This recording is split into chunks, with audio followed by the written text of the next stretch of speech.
अस्सलामु अलैकुम व रहमतुल्लाहि ताला व बरकातुहू।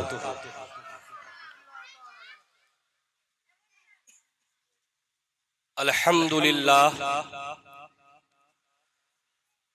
अल्हम्दुलिल्लाहिल्लज़ी अकरमा अश-शुहदाअ बिल हयात बिक़ौलिही वला तक़ूलू लिमन युक़तलु फ़ी सबीलिल्लाहि अमवात वस्सलातु वस्सलामु अला साहिबिश शफ़ाअत वअला आलिही व अस्हाबिही अल्लज़ीना फ़ज़ू बिश-शहादात। अम्मा बाद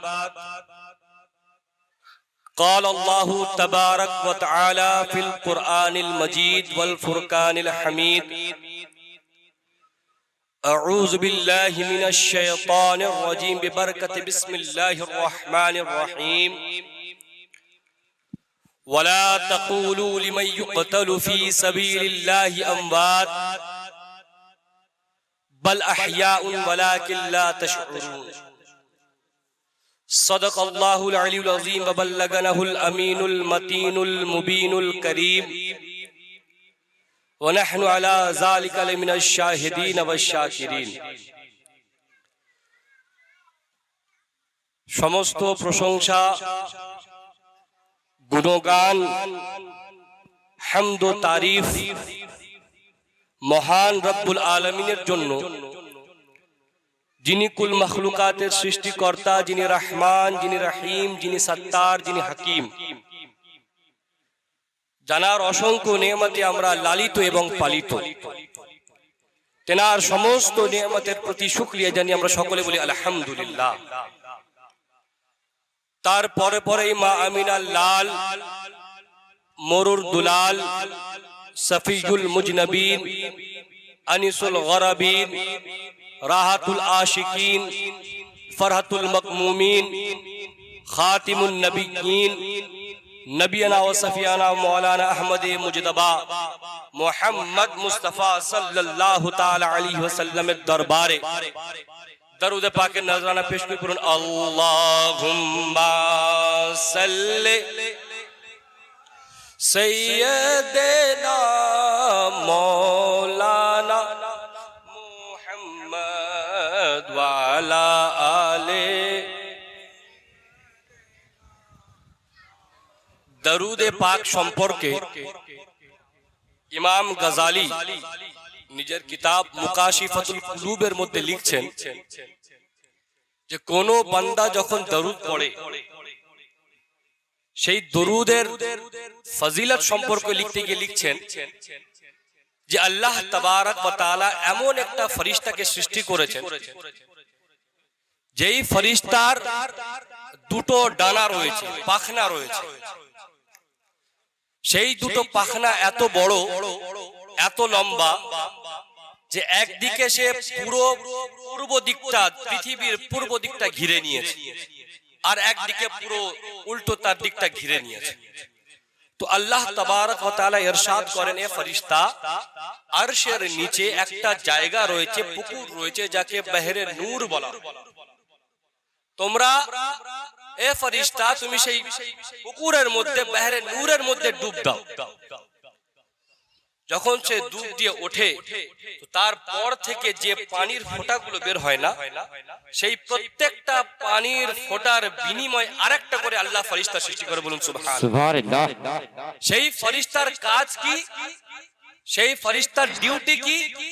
যে কোন ব্যক্তি যদি আমার রাসূলের উপর দরুদ পাঠ করে, সেসব ফেরেশতাগণ তার রহমতের জন্য দোয়া করে, বেশক সুবহানাল্লাহ, তার বখশিশের জন্য দোয়া করে যে মাবুদ, খাল্লাকে বেনিয়াজ, পরওয়ারদিগারে আলম, এই অমুক ব্যক্তি তোমার নবীর উপর দরুদ পাঠ করেছিল, সেই কারণে তুমি একে মাফ করে দাও। তো দরুদের ফজিলত অনেক, উচ্চ সহকারে দিলের মধ্যে মোহাব্বত নিয়ে, ভালোবাসা, প্রেম নিয়ে আল্লাহর রাসূলের প্রতি দরুদ পাঠ করুন। আল্লাহুম্মা সাল্লি सैयदना मौलाना मुहम्मद व अला आले मौलाना मुहम्मद صلوا على محمد صلوا على محمد ہر دم زبان سے نکالو پاک نام محمد ہر دم زبان سے نکالو شفیع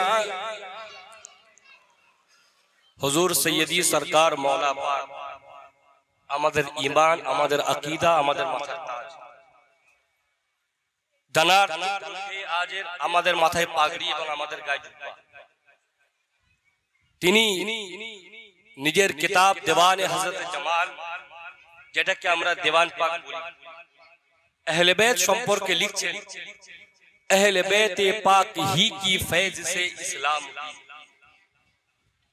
अहले बैत पाक ही की फैज से इस्लाम दी हश्र तक शाये हो घर घर या अली सुभान अल्लाह हश्र तक शाये हो घर घर या अली या मुर्तजा लुलुओ मरजा है दोनों है शमशो कमर दोनों है दो लाल गोहर या अली या मुर्तजा दोनों है दो लाल गोहर या अली या मुर्तजा फूल गुलजारे नबुवत के है दोनों सुर्ख सब हदीसे पाकेर मध्य एसेছে इन्नल हसना वल हुसैन রাইহানাতাই ফিদ দুনিয়া হাসান হুসাইন হচ্ছে দুনিয়ার মধ্যে আমার দুটো ফুল বলুন সুবহানাল্লাহ সুবহানাল্লাহ তো এই হাদিসের বাক্যটাকে মওলা পাক দেওয়ানে পাকের মধ্যে লিখছেন ফুল গুলজারে নবুয়ত কে হে দোনো সুর্খ सब নবুয়তের দুটো ফুল হচ্ছে সবুজ এবং লাল আপকে শব্বীর ও শব্বর ইয়া আলী মুর্তজা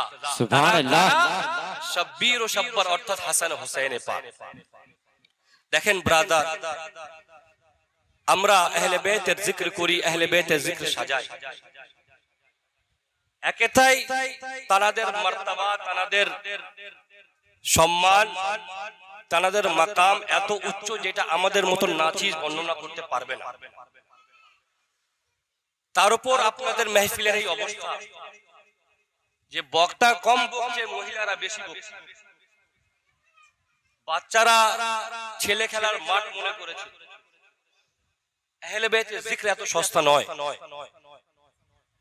আহলে বাইতের জিকিরের জন্য দুটো জিনিস অবশ্যই লাগে এক দিলটার পরিষ্কার হওয়া দ্বিতীয় ঈমানটা মজবুত হওয়া আমাদের না দিল পরিষ্কার না ঈমান মজবুত তাই জন্য আমাদের মধ্যে বিয়াদবি স্টেজের উপর হুজুর রয়েছে মহিলাদের বাচ্চাদেরকে সরাবার কথা বলা হয়েছে কোনো অসুবিধা নেই এরকম ভাবে আহলে বাইতের জিকির হয় আপনারা হয় কি অনুরোধ করব মহিলাদেরকে যে বাচ্চাদেরকে পিছনে করে আপনারা আগিয়ে আসুন না হলে আপনারা বাড়িতে শুয়ে পড়ুন মাইকের আওয়াজ আপনাদের কানে আহলে বাইতের সাথে ছেলে খেলা করবেন না ব্রাদরানে তরিকা দরুদে পাক পড়ুন আল্লাহুম্মা سيدنا مولانا محمد وعلى آله سيدنا مولانا সাল্লাল্লাহু আলাইহি ওয়াসাল্লাম সময় খুবই অল্প কিছু জরুরি কথা বলে আপনাদের কাছ থেকে বিদায় নেব কোরআনে মুকদ্দাস থেকে কোরআনে পাক থেকে আমি একটি আয়াতে কারিমা পড়ার সৌভাগ্য অর্জন করেছি আল্লাহ তাবারক ওয়া তাআলা বলেন ওয়ালা তাকুলু লিমান ইউকতালু ফি সাবিলিল্লাহি আমওয়াত অর্থাৎ আমার রাস্তায় যারা শহীদ হয় আমার রাস্তায় যারা জীবন দেয় আমার রাস্তায় যারা নিজের জান দিয়ে দেয় তাদেরকে তোমরা শহীদ বলো না কি বলো না তাদেরকে তোমরা মৃত বলো না কি বলো না মৃত বলো না বাল আহয়াউন বরঞ্চ তারা জীবিত কি বরঞ্চ তারা জীবিত কিন্তু তোমরা সেটার জ্ঞান রাখো না কোরআনে মুকদ্দাসের মধ্যে বলা হচ্ছে যে তারা জীবিত আচ্ছা ভাই আমরা মুখে কখন বলি যখন আমাদের মাথায় খেয়াল আসে তাই না আমাদের মুখ দ্বারা কথা কখন বের হয়? যখন আমাদের মাথায় কোনো জিনিসের খেয়াল আসে। আর এই খেয়াল কখন আসে? যখন আমাদের দিলের মধ্যে কোনো একটা জিনিস অবস্থান করে। যেমন উদাহরণস্বরূপ বলি যে আমার দিল চিন্তা করছে যে আমি এখান থেকে যাব ফলতা প্রোগ্রামে। সেটা আমার মাথায় চিন্তাটা ঢুকলো যে কিভাবে যাব, অটোতে যাব, বাইকে যাব। তারপর যখন মাথায় চিন্তা ঢুকলো আমি মুখ দ্বারা বলছি, তাই না? তো আল্লাহ তাবারক ওয়া তাআলা সিস্টেম বলে দিচ্ছেন যে ওয়ালা তাকুলু, তোমরা বলো না, খবরদার বলো না। আচ্ছা ভাই, আমাদের মধ্যে তো এমনও মানুষ রয়েছে যে মুখে এক কথা বলে দিলে আর এক কথা রাখে, আছে কি নেই? যে সামনে হুজুর হুজুর, পিছনে খেজুর খেজুর, আছে কি নেই? তো আল্লাহ তাবারক ওয়া তাআলা তো সব জানেন। উনি তো রাহমাতুল লিল আলামিনের খালিক, উনি তো পরওয়ারদিগারে আলম, উনি তো একমাত্র যার ইবাদত করতে হয়। আল্লাহ তাবারক ওয়া তাআলা সব জানেন যে মুখে হয়তো এক কথা বলবে, মুখে হয়তো বলবে যে ওরা জীবিত, মুখে হয়তো বলবে যে ওরা শহীদ, ওরা জীবিত, ওরা মারেনি, কিন্তু দিলের মধ্যে ভাববে যে মানুষ গর্দান কাটিয়ে দিয়েছে সে আবার কিভাবে জীবিত থাকতে পারে, যে মানুষ কবরে চলে গিয়েছে সে আবার কি করে জীবিত থাকতে পারে, যে আবার মাটিতে চলে গিয়েছে সে কি করে জীবিত থাকতে পারে। আল্লাহ তো মানুষদেরকে জানেন, কারণ উনি তৈরি করেছেন। তো আল্লাহ তাবারক ওয়া তাআলা বলছেন ওয়ালা তাহসাবান্নাল্লাযীনা কুতিলু ফি সাবিলিল্লাহ আমওয়াত। মুখে বলা দূরে যাক, মুখে তো বলবে না, তার সাথে সাথে দিলের মধ্যে তাদেরকে চিন্তাও করবে যে তারা মারা গেছে, বরঞ্চ বাল আহইয়াউন, তারা জীবিত, ইনদা রাব্বিহিম ওয়া ইউরযাকুন, তারা জীবিত এবং আল্লাহ তাদেরকে রিজক আতা করে। বলুন সুবহানাল্লাহ। সুবহানাল্লাহ। এটা কোরআনে পাকের বাক্য, কোরআনে পাকের কথা, তারা জীবিত। আর শহীদদের যে মর্তবা, শহীদ বলা কাকে হয়? শহীদের ব্যাপারে বলা হচ্ছে শহীদ তিন প্রকারের। কয় প্রকারের ভাই? জোরে বলুন। তিন প্রকারের শহীদ হয়। প্রথম শহীদে হাকিকি, অর্থাৎ যে নিজের জীবনটাকে আল্লাহর রাস্তায় কুরবান করে দিয়েছে তাকে শহীদে হাকিকি বলা হয়। দ্বিতীয় শহীদে ফিকহি বা শহীদে হুকমি। শহীদে ফিকহি কাকে বলা হয়, হুকমি কাকে বলা হয়? শহীদে হুকমি হচ্ছে সেই ব্যক্তি যাকে কেউ জোর করে কতল করে দিয়েছে, তার কোনো দোষ ছিল না কিন্তু তাকে মেরে দিয়েছে, সেও হচ্ছে শহীদ। আর শহীদে ফিকহি কাকে বলা হয়? যে পুকুরে ডুবে মারা গেছে, যে অ্যাক্সিডেন্টে মারা গেছে, আগুন জ্বলে মারা গেছে, এই তিনটে দলকেই শহীদ বলা হয়। কিন্তু শহীদ হাকিকির মাকাম, তাদের অবস্থা, তাদের কি মর্তবা, হাদিসে পাকের মধ্যে বলা হচ্ছে লা ইয়াফদুলুহু ইল্লা বি দারাজাতিন নবুওয়াহ। শোনো, শহীদের এত মর্তবা, নবী বাদে সমস্ত সম্মান আল্লাহ তাদের জন্য রেখে দিয়েছেন। নবী বাদে সমস্ত সম্মান আল্লাহ তাবারক ওয়া তাআলা তাদের জন্য রেখে দিয়েছে। তার কারণ কি? মানুষ যখন মারা যায়, তারা যখন যদি নেক আমল করে, নামাজি হয়, পরেজগারি হয়, যাকাত দেনে वाला হয়, হজ করনে वाला হয়, তারা জান্নাতে যাবে। জান্নাতে যখন তারা প্রবেশ করবে, আরামের মধ্যে থাকবে, খুব ভালোভাবে থাকবে। তাদেরকে জিজ্ঞাসা করা হবে তোমরা কি চাও, তোমাদের কিছু দরকার রয়েছে, তোমরা কি কিছু আর চাও? তোমাদেরকে তো সব দিয়েছি, যদি কিছু চাও আমি সেটাও দেবো। তারা বলবে আল্লাহ খাল্লাকে বেনিয়াজ, পরওয়ারদিগারে আলম, দুনিয়ার বুকে ছিলাম, আমরা কষ্টের মধ্যে ছিলাম, দুনিয়ার বুকে ছিলাম, আমরা পেরেশানির মধ্যে ছিলাম, দুনিয়ার বুকে ছিলাম, ঝামেলার মধ্যে ছিলাম, দুনিয়ার বুকে ছিলাম, অনেক আমাদের অবস্থা খারাপ ছিল, তুমি আমাদের উপর রহমত নাজিল করে আমাদেরকে জান্নাত দিয়েছো। আমাদের কিছু চাই না, আমাদের কোনো কিছু দরকার নেই, না আমরা কিছু চাই না, আমরা আশা রাখি, শুধু এটাই চাই যেন আমরা সারা জীবন জান্নাতে থাকি। ব্রাদরানের তরিকত আল্লাহ তাবারক ওয়া তাআলা বলবেন ঠিক আছে, ঠিক আছে, তোমরা জান্নাতের মধ্যেই থাকো, সারা জীবন জান্নাতে থাকো। কিন্তু যখন শহীদদেরকে জিজ্ঞাসা করা হবে, এ শহীদ বলো বলো তোমরা কি চাও? তোমরা তো আমার জন্য জীবন দিয়েছো, তোমরা তো আমার জন্য নিজের জান দিয়েছো, তোমরা তো আমার জন্য লড়াই করতে গিয়ে, জিহাদ করতে গিয়ে আমার রাস্তায় নিজেকে কুরবান করেছো, বলো বলো তোমরা কি চাও? তখন শহীদ বলবে কি আইয়াতামান্না ইয়ারজিউ ইলা দুনিয়া, হে আল্লাহ আমি শুধু এইটুকুই চাই, আমাকে আবার পৃথিবীতে পাঠানো। আমি তোমার কাছ থেকে শুধু এইটুকুই চাই, আমাকে পৃথিবীতে পাঠানো হোক। কেন? ইয়া আল্লাহ, বসবাস করার জন্য চাইছি না, ঘর বসাবার জন্য চাইছি না, জায়গা জমির জন্য চাইছি না, জমি বাচ্চা করার জন্য চাইছি না, বিয়ে করে সুখে থাকবো এই জন্য চাইছি না, অট্টালিকা বানাবো এই জন্য চাইছি না। ফায়াকুল আশারা মাররাতিন মাওলা খাল্লাকে বেনিয়াজ, আমি চাইছি তার কারণ হচ্ছে জান্নাতে তুমি সবকিছু রেখেছো, জান্নাতের মধ্যে সব আরাম রয়েছে, জান্নাতের মধ্যে সমস্ত ফ্যাসিলিটি রয়েছে, কিন্তু একটা জিনিস নেই। কি? তোমার নামে যখন আমার গর্দানে ছুরি চালানো হচ্ছিল সেই মজাটা জান্নাতে পাইনি, আমাকে আবার দুনিয়ায় পাঠাও, আমি তোমার নামে আরো 10 বার শহীদ। সুবহানাল্লাহ, সুবহানাল্লাহ। শহীদের মর্তবা ব্রাদরানে তরিকত, শহীদের ব্যাপারে বলা হচ্ছে কি যে আশ-শাহীদু লা ইয়াজিদু আলামাল কতল। শহীদ যখন তার উপর ছুরি চালানো হয় তার ব্যথা সে পায় না, তার ব্যথা সে পায় না। ইল্লা কামা ইয়াজিদু আহাদুকুম আলামাল কারসাতি, শুধু এইটুকুনি ব্যথা পায় যে তার গায়ে যেন চিমটি মানুষ কেটেছে, সেইটুকুনি ব্যথা পায়, এর থেকে বেশি ব্যথা পায় না। ভাই আমার, আপনি বলবেন হুজুর গাঁজাখড়ি গল্প করছেন কেন? আমাদের হাতে যদি ছুরি চালানো হয় আমাদের ব্যথা হয় না? হবে কি হবে না? হাতে যদি ছুঁচ ফুটে যায় আমাদের লাগে কি লাগে না? হাতে যদি কোনো ব্লেড দিয়ে কেটে যায় জ্বালা ধরে কি ধরে না? তাহলে বলছেন হুজুর যার গর্দান কেটে দেওয়া হচ্ছে তার ব্যথা লাগে না, আমাদের হাতে পিন ফুটলে লাগে, ব্লেড দিয়ে চা মারলে লাগে, বাঁশের যদি কঞ্চি লেগে যায় লাগে, চাষ করতে গিয়ে যদি সাপ কামড়ে নেয় ব্যথা লাগে, আপনি বলছেন গর্দানে ছুরি চালানো হলে লাগবে না? আমি বলি আমাকে দোষ দিও না, কোরআনকে জিজ্ঞাসা করো। সূরা ইউসুফ খোলো, খোলার পর দেখো কি লেখা রয়েছে। কোরআনে পাকের মধ্যে কি ইরশাদ হচ্ছে? লেখা রয়েছে ওয়াকাতআনা আইদিয়াহুন্না ওয়া কুল্লা হাশা লিল্লাহি মা হাযা বাশারা ইন হাযা ইল্লা মালাকুন কারীম। সূরা ইউসুফের মধ্যে মিশরের ঘটনা তুলে দেখা হয়েছে। কি? যখন হযরত ইউসুফকে সাজিয়ে পোশাক পরিয়ে ভালো ড্রেস করিয়ে যখন হযরত জুলেখা বলল তুমি সবার সামনে আমার কাছে আসবে, দরজা খোলা হলো, রাজপ্রাসাদের দরজা খুললো। হযরত ইউসুফ যাকে আল্লাহ তাবারক ওয়া তাআলা খুব সুন্দর সৃষ্টি করেছেন, খুব সুন্দর সৃষ্টি করেছেন, উনি যখন দরজার মধ্যে প্রবেশ করলেন, হযরত জুলেখা কি করলেন? সবার মেয়েদের হাতে আপেল এবং ছুরি দিয়ে দিলেন।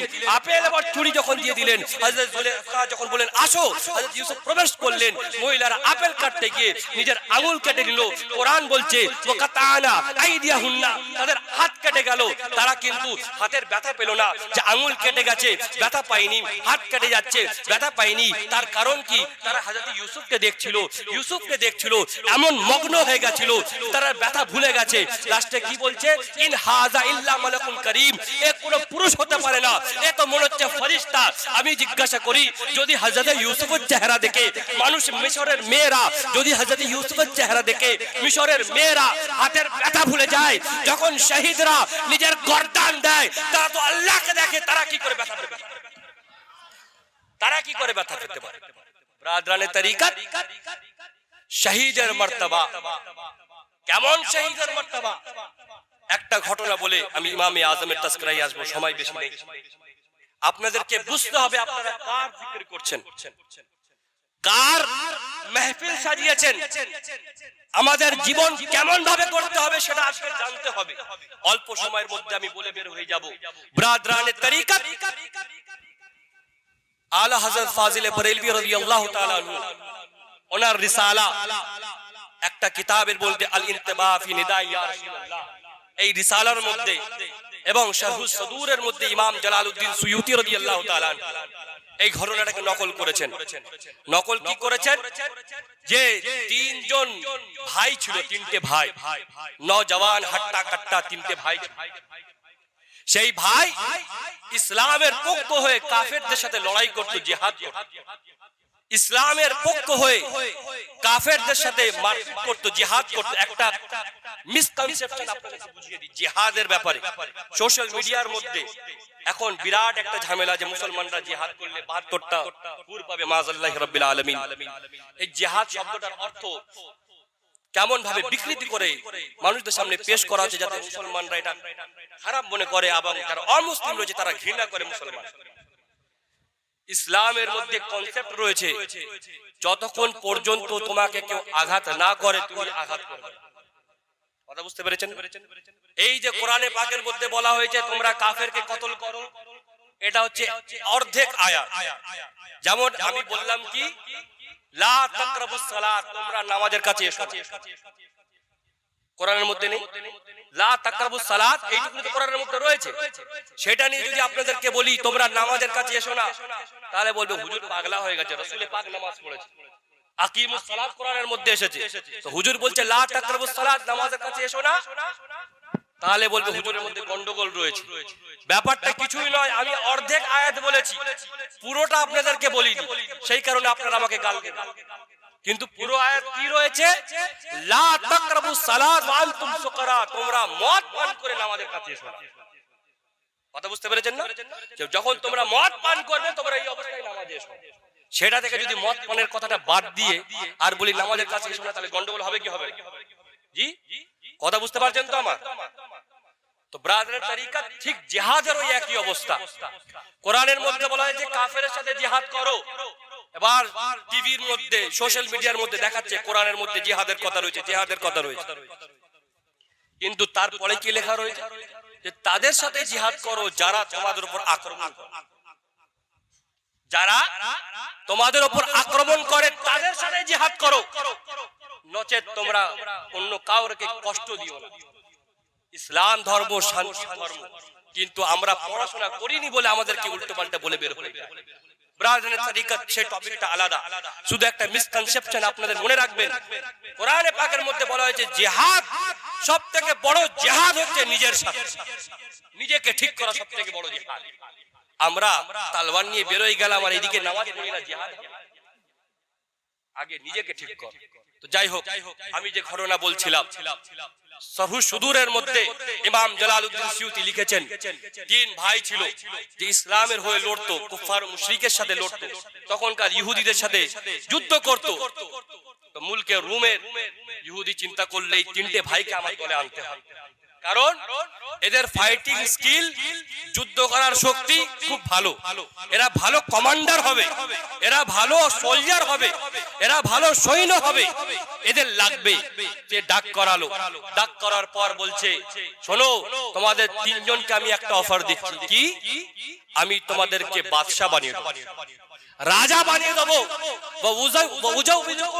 বেনাতি, এবং আমার যে তিনটে মেয়ে রয়েছে সেই তিনটির সাথে তোমাকে বিবাহ দিও। তোমরা ইসলাম ছেড়ে দিয়ে আমার আন্ডারে চলে আসো, আমার দলে চলে আসো, আমার কাছে চলে আসো, তাহলে তোমাদেরকে রাজাও বানাবো এবং নিজের মেয়ের সাথে বিবাহ দেবো। ব্রাদারের তরিকা, যারা ইমানের মজা একবার পেয়েছে তারা সহজে ছাড়বে না। আমাদের মধ্যে ঈমান নেই বলতে চলে, আমাদের সত্যি ঈমান নেই। যদি ঈমান থাকতো আমাদের মসজিদ কানা থাকতো না, ঈমান যদি থাকতো আমাদের চা দোকানে ভিড় বেশি, মসজিদ খালি থাকতো না। ঈমান যদি আমাদের মধ্যে থাকতো আমাদের বয়স্ক লোকরা চায়ের দোকানে আড্ডা না মেরে মসজিদে বসে কমসে কম কোরআন তেলাওয়াত। আমাদের মধ্যে ঈমান নেই। আফসোস, সেই লোক তিনজন উঠে বলল কি, যে আমরা রাসূল পাকের গোলামি করে নিয়েছি, দুনিয়ার দৌলত, দুনিয়ার পয়সা, দুনিয়ার টাকা আমাদের পায়ের কাছে যদি রেখে দাও আমি তোমার কথা মানতে। এ চিন্তা করলো, এ যদি না মানে তাহলে এদেরকে মেরে ফেলবো, কিন্তু একবার ট্রাই করে দেখা যাক, একবার ভয় দেখিয়ে দেখা যাক। আমরা ভালো করে জানি ছাত্র যখন পড়ে না একবার ভালো করে বোঝানো হয়, যখন না বোঝে মাস্টার সাহেব ডান্ডা মারে যাতে তার মধ্যে ভয় ঢুকে যায়। তো সে বাদশা বলল, যদি তুমি আমার অফারটাকে না নাও তাহলে কিন্তু তোমার ক্ষতি রয়েছে, তোমাদেরকে আমি জ্বলন্ত তেলের উপর ফেলে দেবো, জ্বলন্ত তেলের উপর ডুবিয়ে দেবো।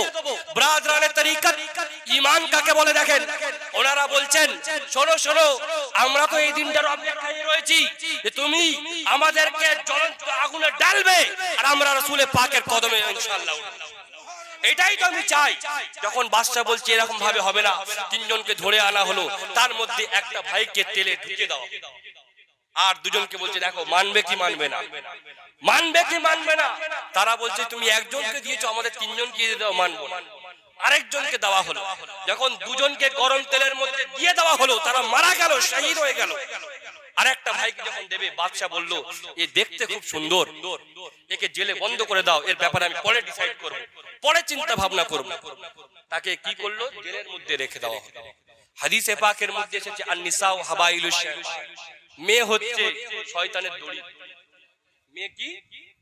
যেমন হাদিসের মধ্যে এসেছে জান্নাত মায়ের পায়ে, ঠিক তেমন এসেছে মেয়ে হচ্ছে শয়তানের দড়ি। তার কারণ একটা মেয়ে মানুষকে আল্লাহর ওলি বানাতে পারে, আবার একটা মেয়ে পুরো সংসারকে শেষ করে দিতে পারে। আজকালকার যুগে এটাই হচ্ছে। আগে মেয়েরা মায়েরা বাচ্চাদেরকে আল্লাহর ওলি বানাবার ট্রেনিং দিত, এখন মায়েরা ছেলেদেরকে গাল শেখায়। উল্টো হয়ে গেছে। তো ব্রাদারের তরিকাত সে চিন্তা করলো আমার যে সব থেকে সুন্দর মেয়ে রয়েছে একে জেলের মধ্যে রেখে দেবো, আমার সুন্দর মেয়েটাকে ফিট করব, জেলের মধ্যে সাথে দেখা করবে আর তার দিকে আকর্ষিত করবে। যখন তার সাথে আকর্ষিত করবে সেই ছেলে যখন তার সাথে সম্পর্ক করে নেবে তো কোথায় যাবে? বিয়ে না করলে তখন তো ফেসে যাবে। কিন্তু ব্রাদারের তরিকাত যারা রাসূলে পাকের গোলামি করে নেয় তারা পর মহিলা থেকে চোখটাকে লাভিয়ে রাখে, তারা মহিলাদের থেকে চোখটাকে নিচে করে রাখে। তার কারণ কি? তারা ভালো করে জানে সমস্ত কিছু শেষ হয়ে যাবে, একটাই বাকি থাকবে, সেটা হচ্ছে আল্লাহর জাত। তার সামনে আমাদেরকে জবাব দিতে। ব্রাদারের তরিকাত সেই হিসাবে মেয়ে ফিট করা হলো। রাতের বেলা মহিলাকে পাঠিয়েছে জেলের মধ্যে। যেই মেয়ে ঢুকেছে ছেলে তো বুঝতে পেরেছে যে আমার ঈমান লোটার জন্যই এই ব্যবস্থা করা হয়েছে, আমার ঈমান খারাপ করার জন্যই এই ব্যবস্থা করা হয়েছে। সঙ্গে সঙ্গে কি করলো? আল্লাহু আকবার বলে নামাজ পড়তে শুরু করলো। এবার মেয়ে অপেক্ষা রয়েছে যে ক রাকাত নামাজ পড়বে, 1 রাকাত পড়ুক, 2 রাকাত পড়ুক, 3 রাকাত পড়ুক, 4 রাকাত পড়ুক, নামাজের মধ্যে রয়েছে। ব্রাদারের তরিকাত যখন নামাজের মধ্যে রয়েছে অনেকক্ষণ যখন হয়ে গেছে, মেয়ে রেগে মেগে জেল থেকে বের হয়ে গেছে। বাপকে গিয়ে বলছে আজকে আমি গেছিলাম, সারা রাত ধরে সে নামাজ পড়েছে, কালকে আবার যাব, ট্রাই করে দেখবো। তারপরের দিন গেছে, সেই একই অবস্থা, নামাজের মধ্যে রয়েছে। মেয়ে নিজের সবকিছু চেষ্টা করছে যে আমার দিকে আকর্ষিত হোক, আমার দিকে আকর্ষিত হোক, আমার দিকে আকর্ষিত হোক। কিন্তু না না, ব্রাদারের তরিকাত আল্লাহ তাবারক ওয়া তাআলা খাল্লাকে বেনিয়াজ পরওয়ারদিগারে আলম, উনি তো সবকিছু জানেন যে কখন কি হবে না হবে। সে ছেলে ইবাদতের মধ্যে রয়েছে, নামাজের মধ্যে রয়েছে।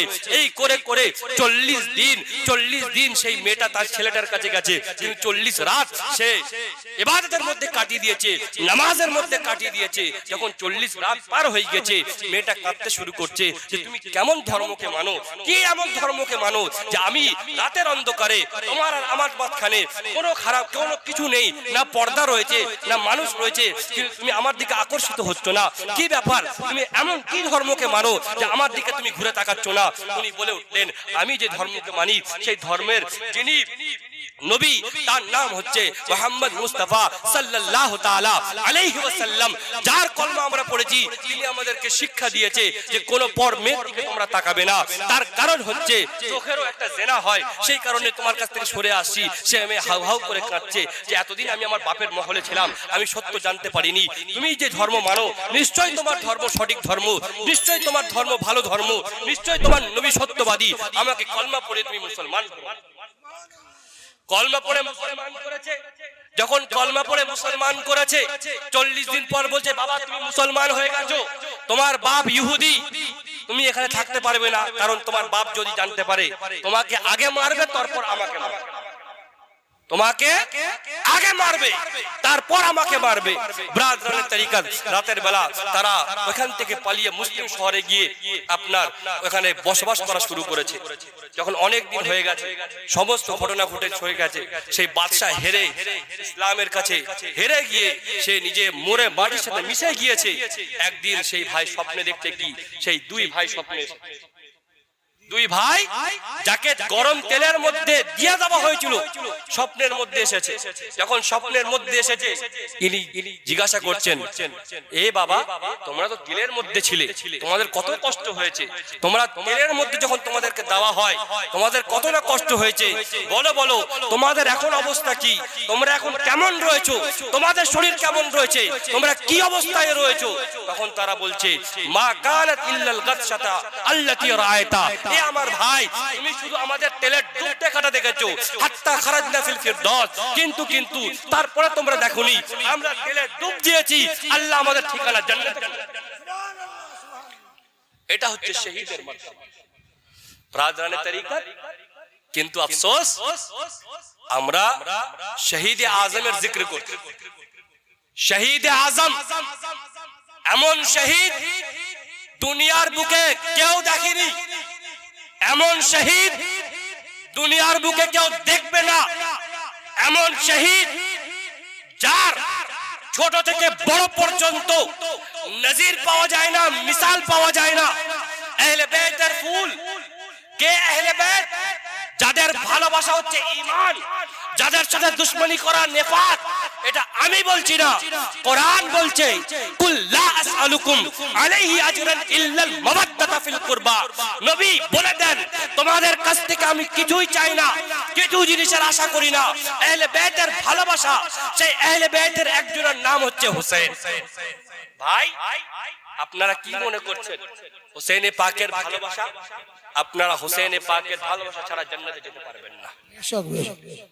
জি, হোসেনে পাকের প্রেম ছাড়া আপনারা জান্নাতে যেতে পারবেন না। এটা আমি বলছি না, এটা কোরআন ও তাফসীর বলছে। বলবেন না সুবহানাল্লাহ? কোরআনে পাকের মধ্যে বলা হচ্ছে ওয়াকিফুহুম ইন্নাহুম মাসউলুন। কোরআনের আয়াত ওয়াকিফুহুম ইন্নাহুম মাসউলুন। যখন তোমরা মরে যাবে, কবরে যখন যাবে, প্রশ্ন করা হবে, তারপর ময়দানে মাহশারে হিসাব হবে। হিসাব হওয়ার পর যারা জাহান্নামী জাহান্নামের দিকে যাবে, যারা জান্নাতি জান্নাতের দিকে যাবে। যখন তারা দৌড়াতে শুরু করবে, জাহান্নামীরা জাহান্নামের দিকে, জান্নাতীরা জান্নাতের দিকে, কোরআন বলছে ওয়াকিফুহুম, তাদেরকে দাঁড় করাও, ইন্নাহুম মাসউলুন, তাদের কাছে আমার কিছু প্রশ্ন এখনো বাকি রয়েছে, তাদের কাছে কিছু জিজ্ঞাসাবাদ এখনো বাকি রয়েছে। পরওয়ারদিগারে আলম খাল্লাকে বেনিয়াজ সওয়াইকুল মুহরিকার মধ্যে উল্লেখ রয়েছে যে আল্লাহ তাবারক ওয়া তাআলা পরওয়ারদিগারে আলম খাল্লাকে বেনিয়াজ বলবে, তোমরা জান্নাতে যাচ্ছ, জাহান্নামে যাচ্ছ, রোক দাঁড়িয়ে যাও, দাঁড়িয়ে যাও, তোমাদের কাছে কিছু প্রশ্ন রয়েছে। প্রশ্ন কি? তোমরা আলীর ব্যাপারে কি বলতে, ফাতেমার ব্যাপারে তোমাদের ধারণা কি ছিল, হাসান ও হুসাইনের ব্যাপারে তোমাদের ধারণা কি ছিল? যদি তোমাদের ভালোবাসা তাদের জন্য থাকে, তবেই তোমরা জান্নাত পাবে, নাহলে তোমরা জান্নাতে যেতে পারবে। সুবহানাল্লাহ, সুবহানাল্লাহ। কোরআনের আয়াতের তাফসীরের মধ্যে পরিষ্কার বলা হয়েছে আন ওয়ালায়াতে আলী, হযরত আলীর ওয়ালায়াত সম্পর্কে জিজ্ঞাসা করা, ওয়া আহলে বাইতি এবং আহলে বাইত সম্পর্কে জিজ্ঞাসা করা হবে। তার কারণ আহলে বাইতের ভালোবাসা আমাদের ঈমান। কথা বুঝতে পারছেন তো? জি, কিছু হাদিস শুনিয়ে আমি বিদায় নেব আপনাদের কাছ থেকে। আহলে বাইত কারা? আহলে বাইত কারা? আহলে বাইত তাদেরকে বলা হয় যাদের ঈমান আমাদেরকে জান্নাতে নিয়ে যাবে এবং যাদের নেফাক আমাদেরকে জাহান্নামে নিয়ে যাবে। ভাই ব্রাদরানে তরিকত, কোরআনে পাকের মধ্যে একটা আয়াত রয়েছে যাকে সূরা মুবাহিলা বলা হয়, আয়াতে মুবাহিলা।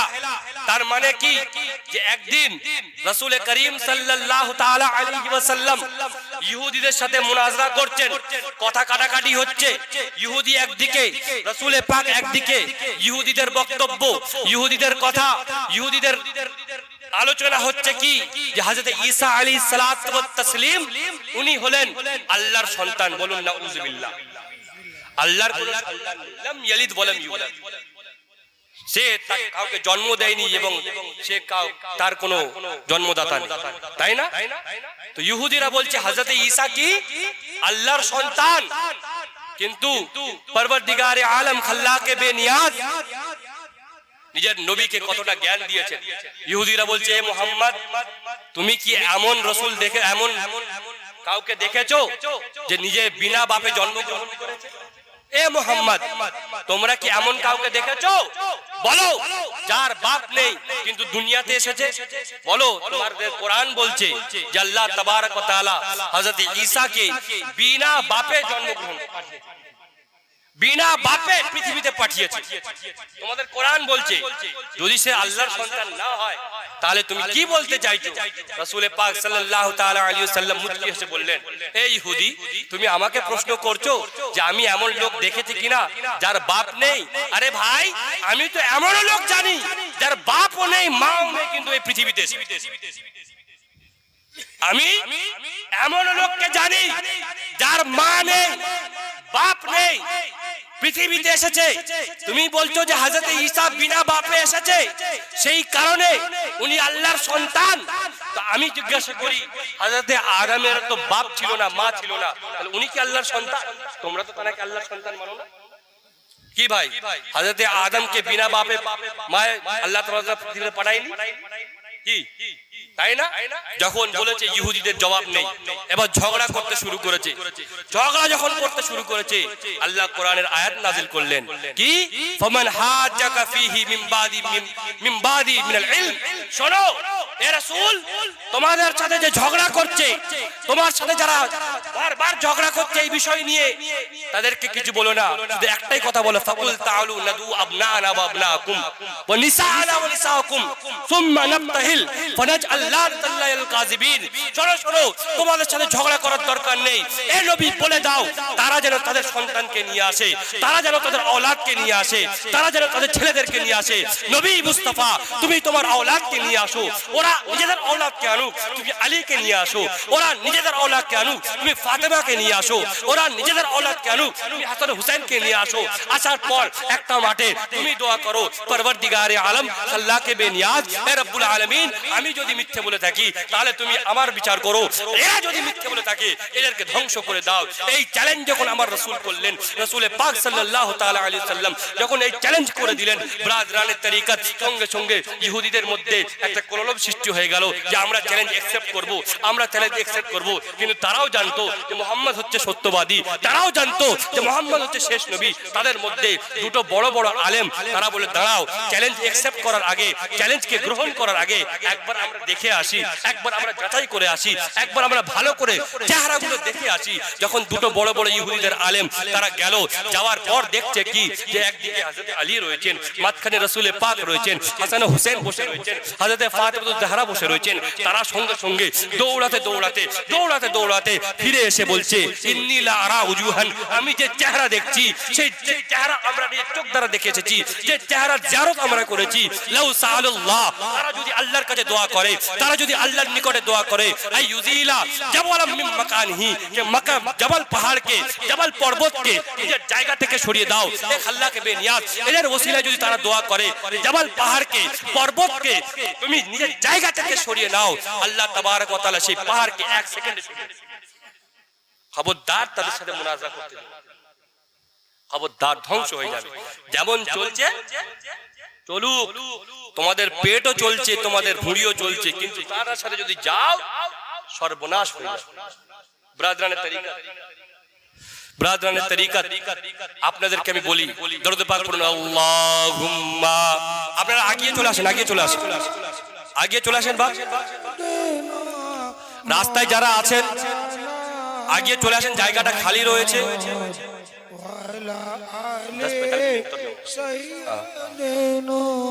আগিয়ে চলে আসেন বাবু, বলো বলো। ব্রাদরানের তরিকা,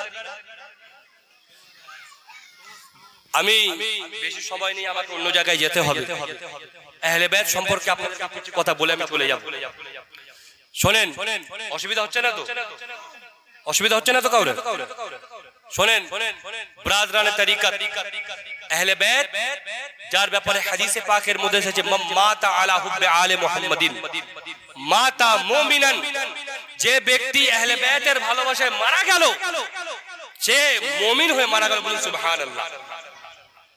মাতা হুব্বে আলে মুহাম্মাদিন মাতা শাহীদান, যে ব্যক্তি আহলে বাইতের ভালোবাসায় মারা গেল সে শুধু মুমিন নয় বরং সে শহীদ হয়ে মারা গেল। বলুন সুবহানাল্লাহ। এবং যে আহলে বাইতের সাথে দুশমনি করে মারা গেল তার ব্যাপারে কি বলা হয়েছে জানেন? বলা হয়েছে, লাউ আন্না রাজুলান সাঈদা বাইনা রুকনি ওয়াল মাকাম, যদি কোন ব্যক্তি কাবার মধ্যে থাকে, কাবা শরীফের এবং মাকামে ইব্রাহিমের মধ্যে বসে থাকে, সুম্মা সাল্লা ওয়া সাম, সে নামাজ পড়ে এবং রোজা রাখে, সুম্মা মাত, তারপর সে মারা যায়, ফাওয়া মুগযুন লি আলে মুহাম্মদ সাল্লাল্লাহু তাআলা আলাইহি সাল্লাম, এই অবস্থায় মারা যায়, তার দিলের মধ্যে আহলে বাইতের মহব্বত নয় বরং আহলে বাইতের প্রতি হিংসা ছিল, দাখালা ফিন নার, সে জাহান্নামে যাবে। কোনো অসুবিধা নেই। জাহান্নামে যাবে। কোথায় বসে ইবাদত করছে ভাই? কাবা শরীফের ভিতর বসে ইবাদত করছে। সেই ইবাদত তার কাজে দেবে। তার কারণ কারবালার প্রান্তরে চিন্তা করে দেখেন, 22,000, একদিকে 22 আর একদিকে 72, 22,000-এর আজান, 72-এর আজান এক, 72-এর নামাজ, 22,000-এর নামাজ এক, 72-এর আকামত, 22,000-এর আকামত এক, 72-এর সাজদা আর 22,000-এর সাজদা এক। পার্থক্য ইমামের ছিল, তারা ইয়াজিদকে মেনেছিল, এরা হুসাইনকে মেনেছিল। পার্থক্য ইমামের ছিল, ইমামের। এই কারণেই বলা হয়েছে আতিউল্লাহ ওয়া রাসূল ওয়া উলিল আমর মিনকুম, তাদেরকেই মানো যারা তোমাদের মধ্যে জ্ঞানী, এবং তাদেরকেই মানো যারা তোমাদের মধ্যে হক পথে। লোক দেখে লাভ নেই, ভিড় দেখে লাভ নেই। আমাদের সবকিছু আলাদা 60 হিজরিতে হয়ে গিয়েছে, 60 হিজরিতে আমাদের আলাদা হয়ে গিয়েছে। আমরা তাকেই মানবো যার মধ্যে ইমামে আহলে বাইতের, তাকেই মানবো যার মধ্যে শরীয়তের জ্ঞান রয়েছে, তাকেই মানবো যে আমাদেরকে শরীয়ত শেখাবে, তাকেই মানবো যে আমাদেরকে শরীয়ত থেকে ইমামে হুসাইনের পথে চলা। ব্রাদরানে তরিকত মওলা আলী মুশকিল কুশা, আজ আমরা তাদের জিক্র করছি, নিজেদেরকে হুসাইনি বলছি, কিন্তু আমরা এমন হুসাইনি, সেই হুসাইনি আমাদের বলে লজ্জা লাগে। তার কারণ ইমামে হুসাইন হচ্ছে সেই ব্যক্তি দুজনকে বলা হয় যার ব্যাপারে আমার রাসূল ভবিষ্যৎবাণী করেছিলেন, ইন্নাল হাসানা ওয়াল হুসাইনা সাইয়্যিদা শাবাবি আহলিল জান্নাহ, এরা হচ্ছে জান্নাতের যুবকের সর্দার। চিন্তা করে দেখো তো, তারা জান্নাতের যুবকের সর্দার, তাদের মাহফিল সাজিয়েছি, আমাদের আমল জান্নাতের মতো না জাহান্নামের। মাওলা মুশকিল কুশা, ওনাকে আমরা মানি কি মানি না?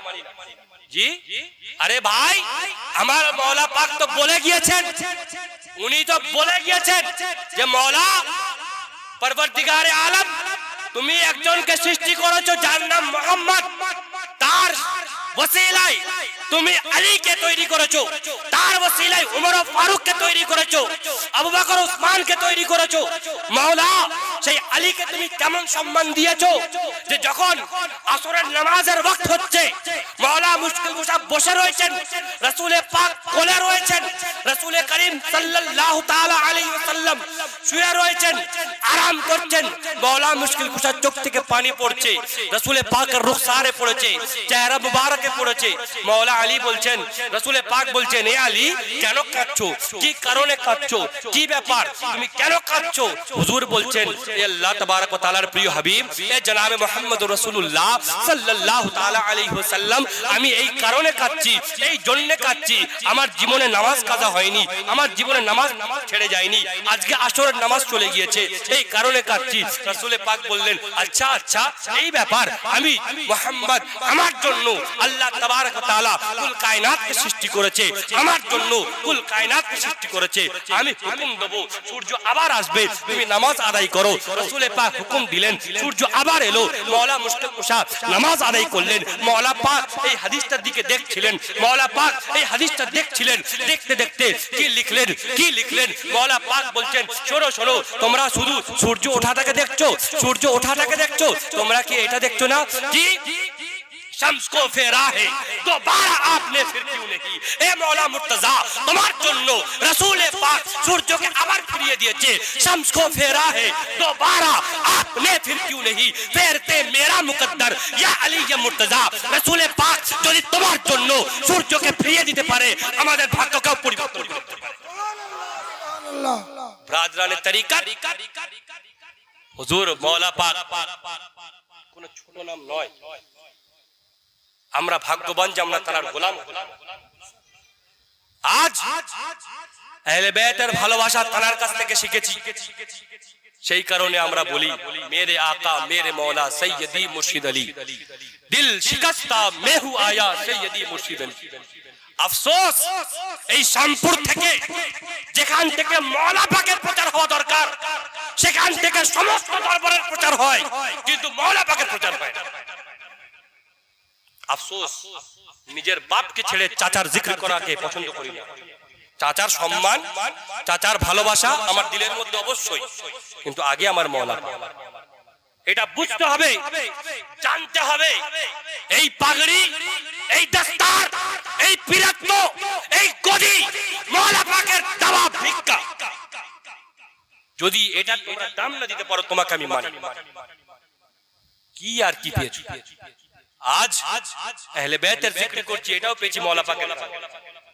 আমাদেরকে মওলা পাক শিখিয়েছেন কি, ঘর বানাও মেরি আঁখোं में जगह दिल में करो, बाप बेटे दोनों मिलकर या अली या मुर्तजा।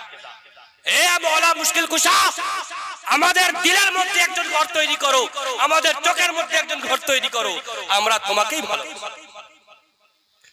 আহলে বাইতের জিকির আমরা মওলা পাকের কাছ থেকে, আমাদের আকীদা মওলা পাক, আমাদের ভালোবাসা মওলা পাক, আমাদের ওঠা মওলা পাক, আমাদের বসা মওলা পাক।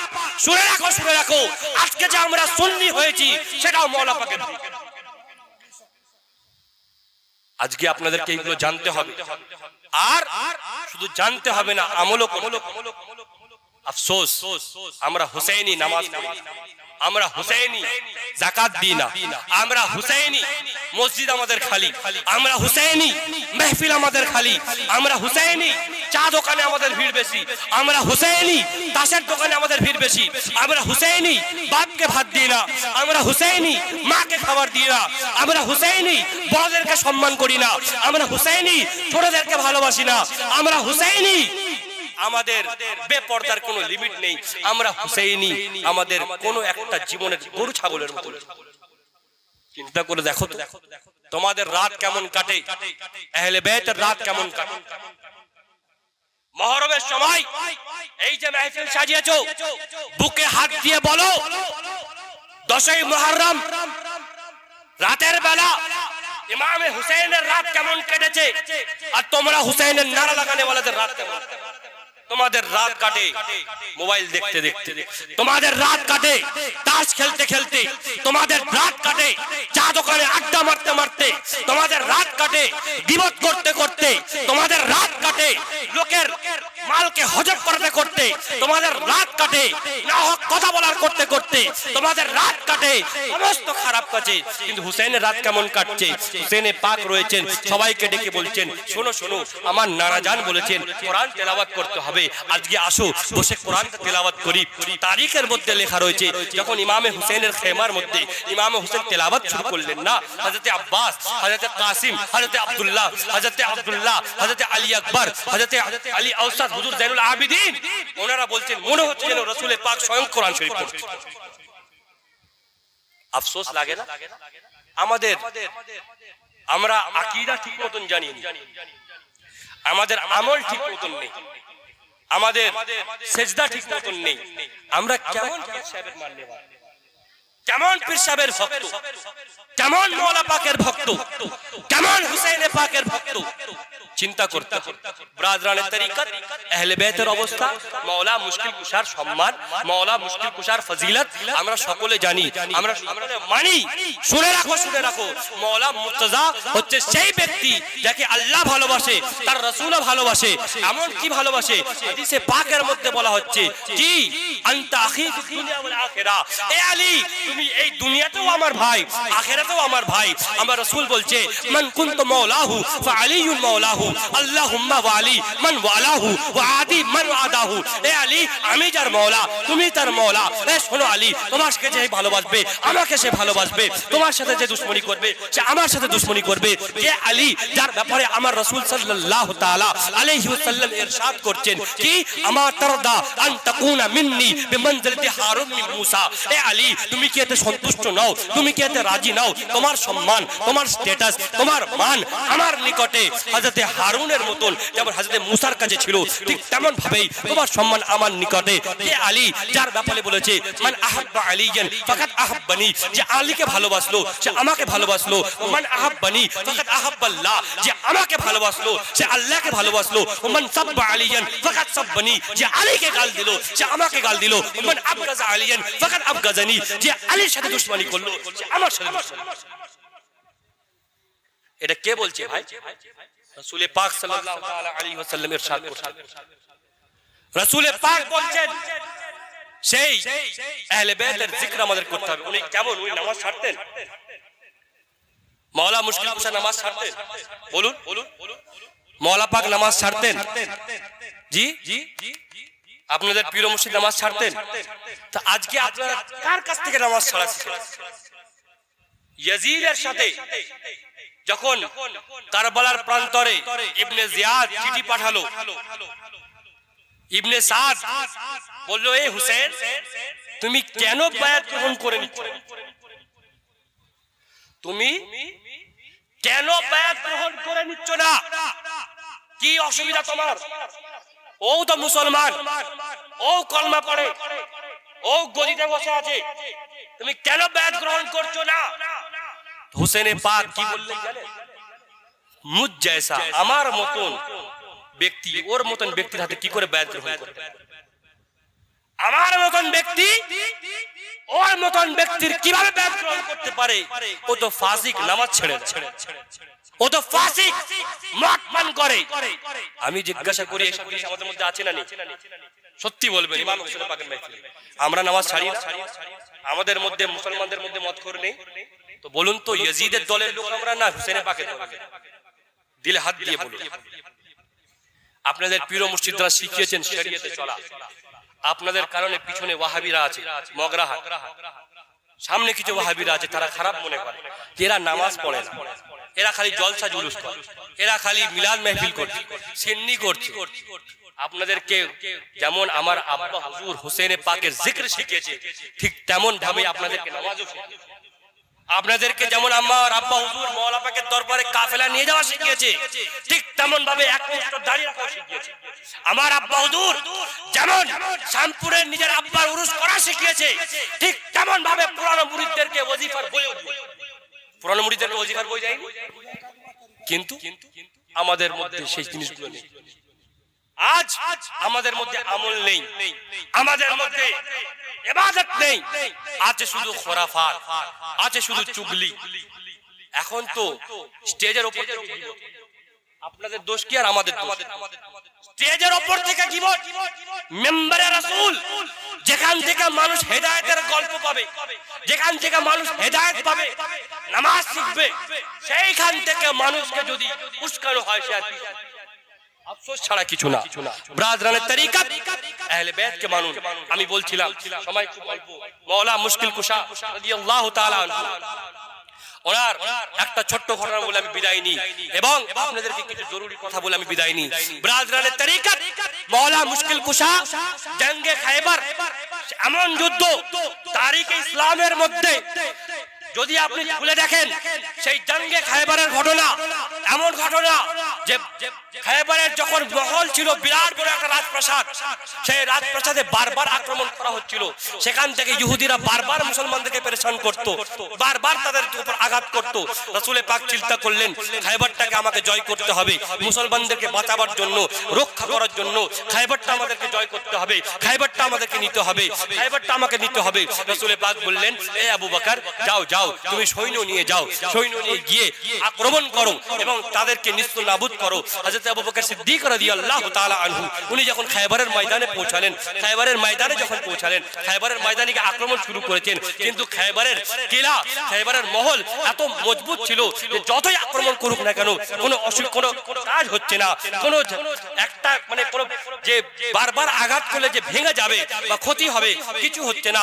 হযরত আবু বকর সিদ্দিক চলে এলেন, চলে আসার পর রাসূল পাক বললেন, হে ওমর, যাও যাও, তুমি যাও। হযরত ওমর ফারুক রাদিয়াল্লাহু তাআলা আনহু উনি নিজে গেলেন। যখন উনি নিজে গেলেন, যাওয়ার পর আক্রমণ শুরু করলেন। উনি বারবার আক্রমণ করছেন, অস্ত্র দিয়ে, শাস্ত্র দিয়ে আক্রমণের উপর আক্রমণ করছেন। কিন্তু এত মজবুত কিলা, এত মজবুত মহল, তার উপর কোনো আঘাত হচ্ছে না, কোনো একটা অ্যাকশন হচ্ছে না, কোনো রিঅ্যাকশন হচ্ছে না। ব্রাদরানের তরিকত উনিও চলে এলেন, সাহাবায়ে কেরামরা বসে, রাসূল পাক সাল্লাল্লাহু তাআলা আলাইহি ওয়াসাল্লাম বসে। রাসূল পাক বললেন কি, আমি কালকে আমার ঝান্ডা, ইসলামের ঝান্ডা এমন একজনকে দেব যে আল্লাহ ও রাসূলকে ভালোবাসে এবং আল্লাহ ও রাসূল তাকে ভালোবাসে। আপনারা ঘুমাচ্ছেন নাকি? শুনছেন তো সবাই? হাত তুলে বলতে, ইয়া হুসেন, ইয়া হুসেন। ব্রাদরানের তরিকত রাসূল করিম সাল্লাল্লাহু তাআলা আলাইহি ওয়াসাল্লাম কি বললেন যে আমি ঝান্ডাটা এমন একজনকে দেবো যাকে আল্লাহ ভালোবাসে, তার রাসূল ভালোবাসে এবং সেই ব্যক্তি আল্লাহ তার রাসূলকে ভালোবাসে। সকাল হয়েছে মসজিদের মধ্যে সবাই, কারণ সবাই দেখতে চায় যে ঝান্ডা কাকে দেবে। তার কারণ রাসূল পাক বলেছেন যে আল্লাহ রাসূলকে ভালোবাসে, তাকে আল্লাহ রাসূল ভালোবাসে। সবাই দেখার জন্য হুজুম, ভিড় বেড়ে গেছে। অনেক মানুষ, অনেক ব্যক্তি চলে এসেছে।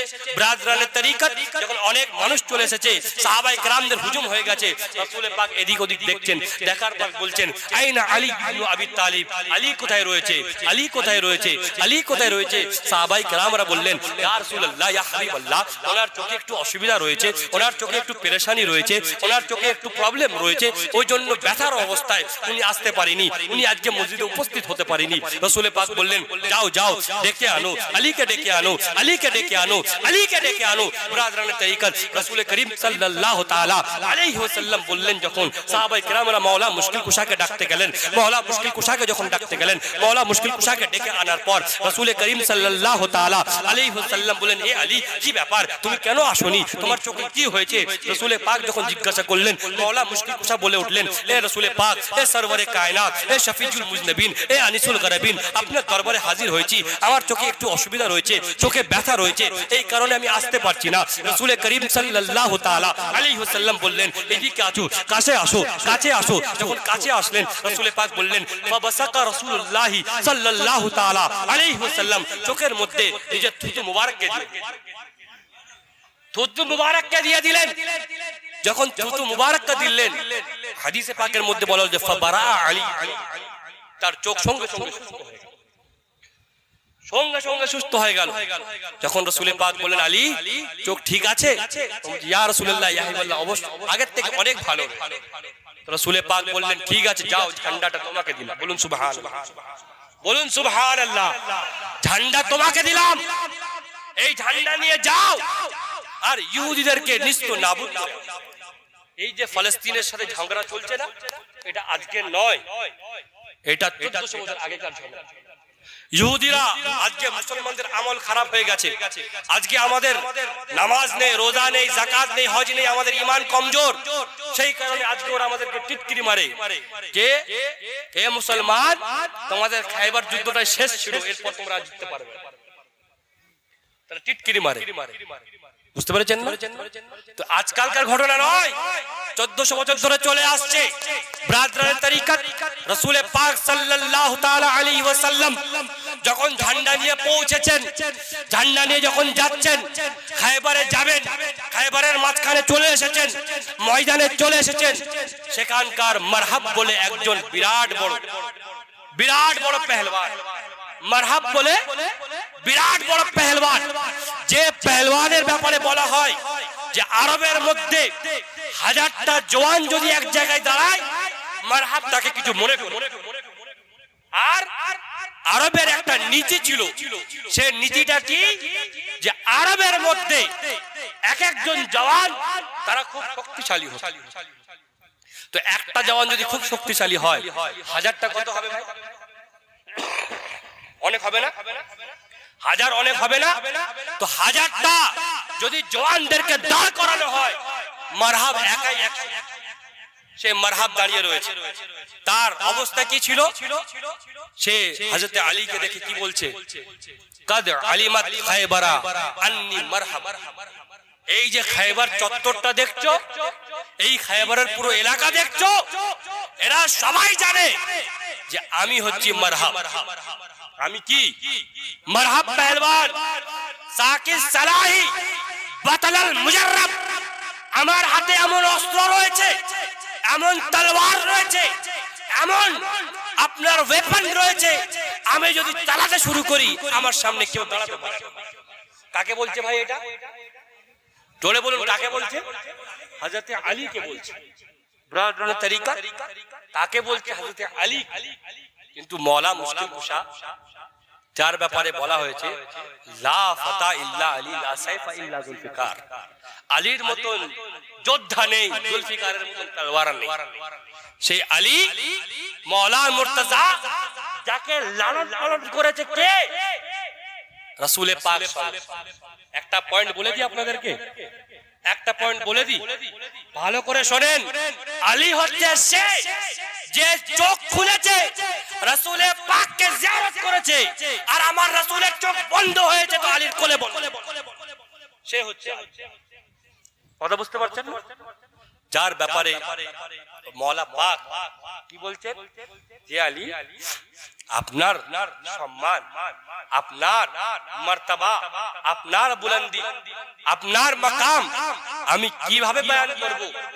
আপনি তো মौला मुश्किल कुशा, आप है मुश्किल कुशा, फरियाद रस फिर मसाइब का हुक्म डर या अली या मुर्तजा। हे मौला मुश्किल कुशा, একটাই কথা বলে ছেড়ে দি যে আপনি মুশকিল কুশা আর গৌসে পাক হচ্ছে ফরিয়াদ রস। দুজনকে আমরা পেয়েছি, যখন দুজনের ওসিলায় আল্লাহর দরবারে দোয়া করি আমাদের সমস্ত মুসিবতকে আল্লাহ হাল করে। মওলা পাক বলছে রাজরানের তরিকত এবার যখন মারহাব বলে উঠলো, কাদ আলিমাত খায়বার আন্নি মারহাব, আমি হচ্ছি মারহাব। মওলা আলী কি জবাব দিলেন জানেন? যে মারহাব, তুমি নিজেকে এত স্টাইল দিচ্ছ, এত শক্তিশালী মনে করছো? আনাল্লাযী সাম্মাতানি উম্মে হায়দারা। শোনো, আমি বেশি কিছু বলতে চাই না, আমি হচ্ছি সে যার মা নাম রেখেছে হায়দার। কি নাম রেখেছে? হায়দার। হায়দার মানে কি? ব্রাদরান তরিকত বাগ জানেন তো? বাগ কি? বাগ জানেন? বাগের আরবিতে অনেকগুলো নাম রয়েছে।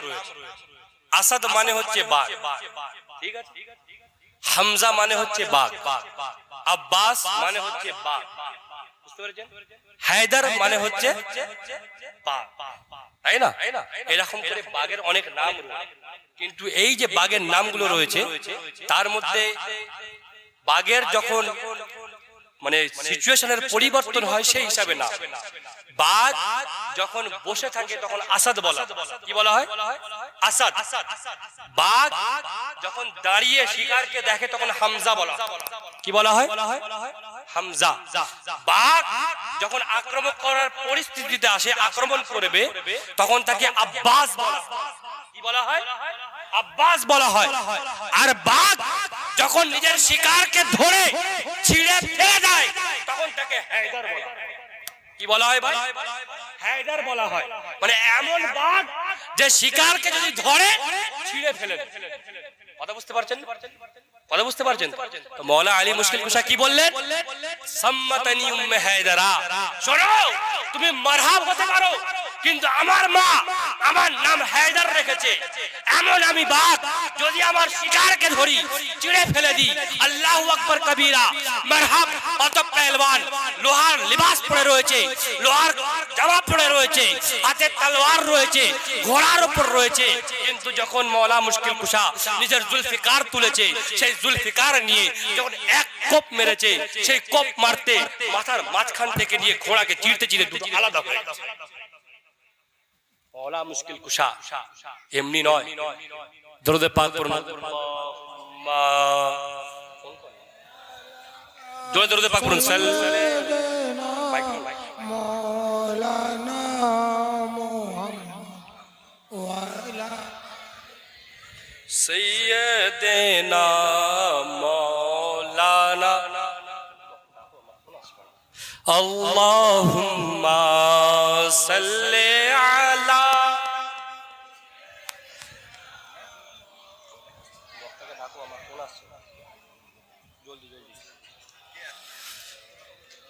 দেখেন বক্তব্য অসুবিধা হচ্ছে না তো? আমি অন্য জায়গায় ওয়াদা করে আমাকে এক্ষুনি বেরোতে বারবার ফোন আসছে। যাই হোক, আপনাদেরকে কিছু গুরুত্বপূর্ণ কথা বলি, শুনবেন তো? বলুন ইয়া হুসেন, ইয়া হুসেন। বক্তব্য সারা জীবন হবে, মাহফিল সারা জীবন হবে। যদি আমরা আমল ঠিক না করতে পারি এই মাহফিল সাজিয়ে কোনো লাভ হবে কি? বলেন তো? ইমানদারির সাথে বলুন, ইমানদারির সাথে বলুন, যদি আমরা মাহফিল করে নিজের আমলকে না শুধরাই, হুজুরদেরকে ডেকে এনে কোনো লাভ আছে? এই মাহফিল করে কোনো লাভ আছে? দেখেন, ইমামে হুসেন কারবালার প্রান্তরে গেছেন কি কারণে? বলুন। উনি তো জানতেন যে ওনাকে শহীদ করা হবে, জানতেন না?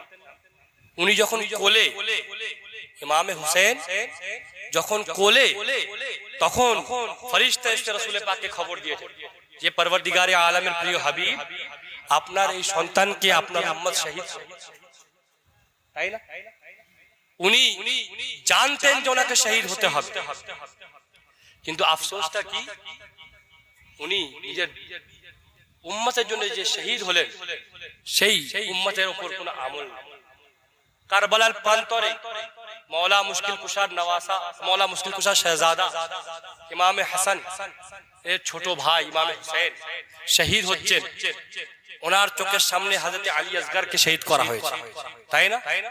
ওনার চোখের সামনে হযরত আলী আকবরকে শহীদ করা হয়েছে, ওনার চোখের সামনে ওনার খানদান ও আহলে আয়ালকে শহীদ করা হয়েছে। নারা লাগা, নারে তাকবীর, নারে রিসালত, নারে রিসালত, নারে রিসালত, নারে हैदरी, तकबीर, नारे तकबीर, नारे रिसालत, नारे रिसालत, उलमाए अहले सुन्नत, उलमाए अहले सुन्नत, मसला के आला हजरत, मसला के आला हजरत, नारे तकबीर, नारे रिसालत। বসে যান, বসে যান, জায়গা খালি আছে, যারা ওখানে রয়েছেন বসে যান, আমি বেরোই যাব। যাই হোক, বসে যান মায়েরা, বসে যান। শেষ কথা আমি বলে দিই, আমাদের ইমামে হুসেন শহীদ হচ্ছেন কি অবস্থায়? ওনার চোখের সামনে ওনার আহলে আয়ালকে শহীদ করা হচ্ছে, আহলে বাইতের উপর অত্যাচার হয়েছে ওনার চোখের সামনে। উনি সব কিছু দেখলেন, দেখার পর হযরতে যায়েনব যখন ওনাকে পাগড়ি বাঁধছেন, হযরতে যায়েনব কাঁপছেন যে ভাইজান আপনি চলে যাচ্ছেন, আপনার চোখের সামনে এত জুলম হয়েছে, আপনার পরে কি হবে? উনি পরোয়া করলেন না। আমাদের ঈমান ও আকীদা বাঁচাবার জন্য কারবালার প্রান্তরে যাওয়ার পর যেই রাসূলের নওয়াসা হাদিসে পাকের মধ্যে এসেছে, ইয়ামতাসু লুআব আল হুসাইন কামা ইয়ামতাসু রাজুলুত তামরাতা, যেমন ভাবে মানুষ খেজুরকে চষে ঠিক তেমন ভাবে আমার রাসূল হুসাইনে পাকের জবানকে চুষতে, বলুন সুবহানাল্লাহ। সেই হুসেন সমস্ত কষ্ট সহ্য করার পর কারবালার ময়দানে যাচ্ছেন, আজানের সময় হচ্ছে, নামাজের টাইম হচ্ছে, হযরতে আলী আকবরের লাশ দেখছেন কিন্তু নামাজ ছাড়ছেন না, হযরতে আলী আকবরের লাশ দেখছেন কিন্তু নামাজ ছাড়ছেন না, হযরতে কাসিমের লাশ দেখছেন, নামাজ ছাড়ছেন না, হযরতে আব্বাসের লাশ দেখছেন, নামাজ ছাড়ছেন না, নিজের বোনের কষ্ট দেখছেন, নামাজ ছাড়ছেন না, নিজের ফ্যামিলির কষ্ট দেখছেন, নামাজ ছাড়ছেন না। ছোট্ট শিশু যার কোনো দোষই ছিল না, তার গলায় তীর মারা হয়েছে, যার রক্ত হাসান ও হুসাইনের পাকের হাতে লাগা রয়েছে, সেই রক্ত দেখে হুসেন নামাজ ছাড়েনি, সাজদাকে মাথায় দিচ্ছে আর কি বলছে, আল্লাহুম্মা রাজান বিকাযাইক, মাওলা পাক পরওয়ারদিগারে আলম আল্লাহকে বেনিয়াজ, তুমি যে আমার ভাগ্যে লিখে দিয়েছো আমি হুসেন সেটাকে মেনে নিয়েছি। মাওলা আল্লাহুম্মা রাজান বিকাযাইক সাবরান আলা বালাইক, সমস্ত বালা মুসিবতের মধ্যে হুসেন পড়ে রয়েছে কিন্তু সবর করছি, তাসলিমান লি আমরিক, সমস্ত কিছুকে আমি মেনে নিয়েছি। মাওলা সমস্ত ব্যথা, সমস্ত মুসিবত, সমস্ত কিছু সহ্য করার পর নিজের ভাইয়ের লাশ দেখেছি, নিজের ভাইয়ের লাশ দেখেছি, নিজের আওলাদের লাশ দেখেছি, নিজের সবকিছু দেখার পর মাথাটাকে নত করেছি তোমার দরবারে তোমাকে রাজি করার জন্য। সুবহান রাব্বিয়াল আলা, সুবহান রাব্বিয়াল আলা, সুবহান রাব্বিয়াল আলা। পরওয়ারদিগারে আলম আল্লাহকে বেনিয়াজ সমস্ত কিছু কষ্টকে সহ্য করে তোমার দরবারে মাথাকে নত করেছি। হুসেন আমি বলো বলো তোমরা হুসেনের প্রতি রাজি আছো কি রাজি নেই? মাওলা তুমি বলে দাও হুসেনের প্রতি তুমি রাজি আছো কি নেই? ব্রাদরানে তরিকাত সেই হুসেনকে আমরা মাননে वाला, সেই হুসেনকে আমরা ফলো করনে वाला। আমাদের মসজিদ ফজর হলে এক কাতার, এশার নামাজে এক কাতার, জুম্মার সময় নামাজ পড়ে না।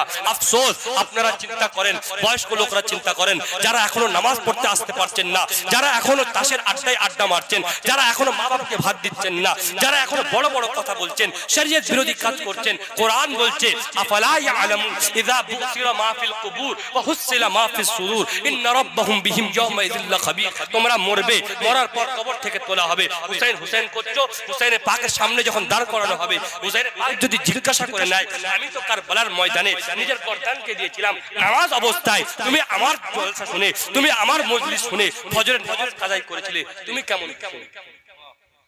উত্তর দিতে পারবেন আপনারা? উত্তর দিতে পারবেন? আজ আপনাদেরকে আমি বলে যাই, এই পীর মুরিদি ভণ্ডামি নয়। কথা বুঝতে পেরেছেন না?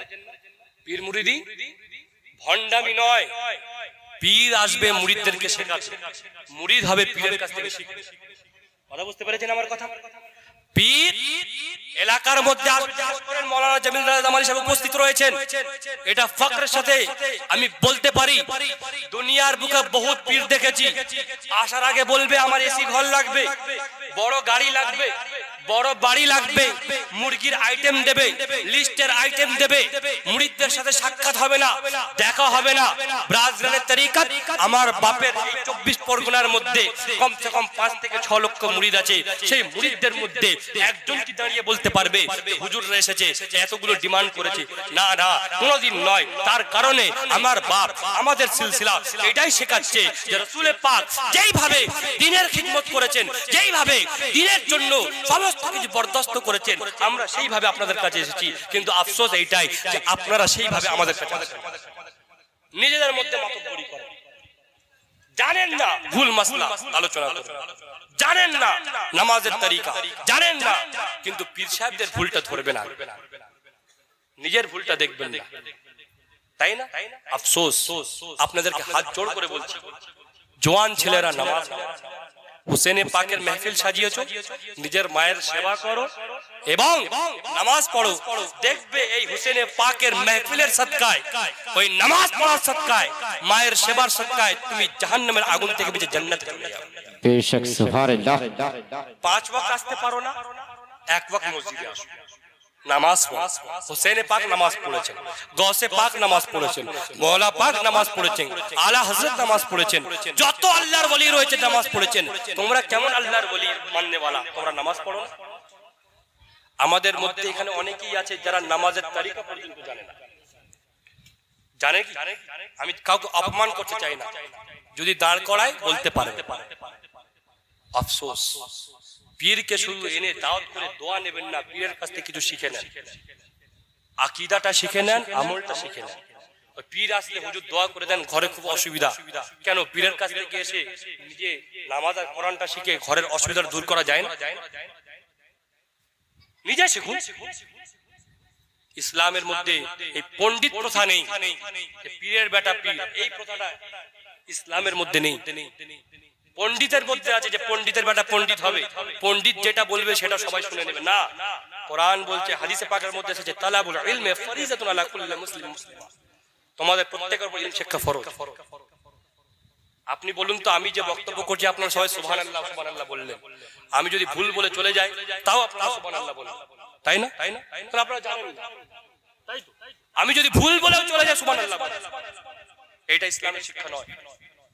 ইসলামের শিক্ষা হচ্ছে ওয়াজ মেহফিলে আসবেন, নিজে কিছু পড়ে আসেন, বক্তা কিছু পড়ে, তবে বক্তা যখন বলবে যদি ঠিক কথা বলে আপনাদের ঈমান ঠিক হবে, আপনি শুনে ফায়দা করবেন। আর যখন বক্তা ভুল বলবে আপনি তখন, কথা বুঝতে পেরেছেন? আমি ভাই ডাইরেক্ট বলি, আপনারা আমাকে ভালো করেছেন, কাউকে দেখে, কারোর বাপকে দেখে আমি ভয় করি না। প্রার্থনার তরিকা, বক্তা চলে এসেছে, আমি শেষ করে দিচ্ছি। দোয়া এইটুকুনি করি যে মেহফিল থেকে আপনারা কিছু শিখবেন, আর আল্লাহর ওয়াস্তে পীর ও মুর্শিদদেরকে বদনাম করবেন, আব্বা হুজুরকে বদনাম করবেন না, তারা আপনাদেরকে শরীয়ত শিখিয়েছে।